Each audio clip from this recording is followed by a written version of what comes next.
This is Hong Kong.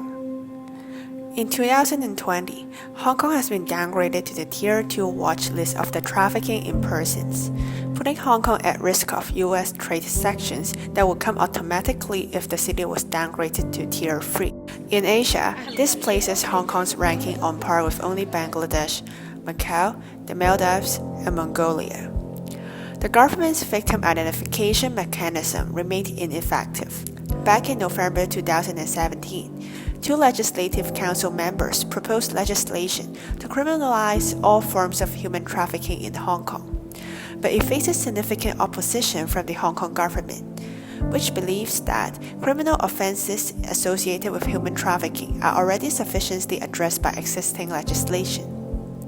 The optimism of the Hong Kong government is destroying Hong Kong. Currently, Hong Kong is still home to an estimated 65,000 modern slaves. Many of these men, women, and children are recycled through different uses as they are viewed by exploiters as renewable resources.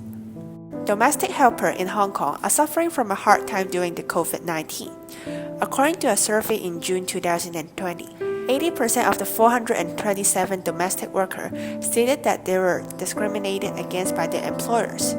More than 200 workers were even fired without valid reasons.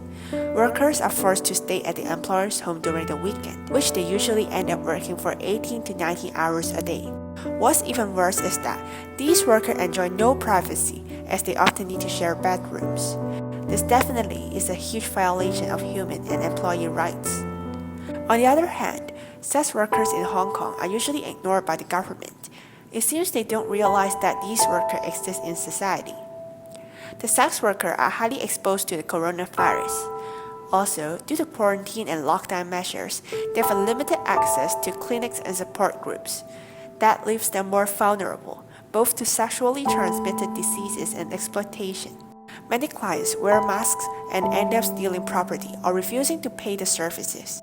It is time to end this rampant and insidious crime. What can you do to help? In 24-hour race, we join hands with millions of young people, 24 hours, to bring an end to slavery. Driven by the 40 million slaves who need us, we won't stop till we are no longer needed. This is why we run. We push ourselves, physically and mentally, to help those in need. We run to bring awareness to the cause. We run to stop the traffic. You can be part of us.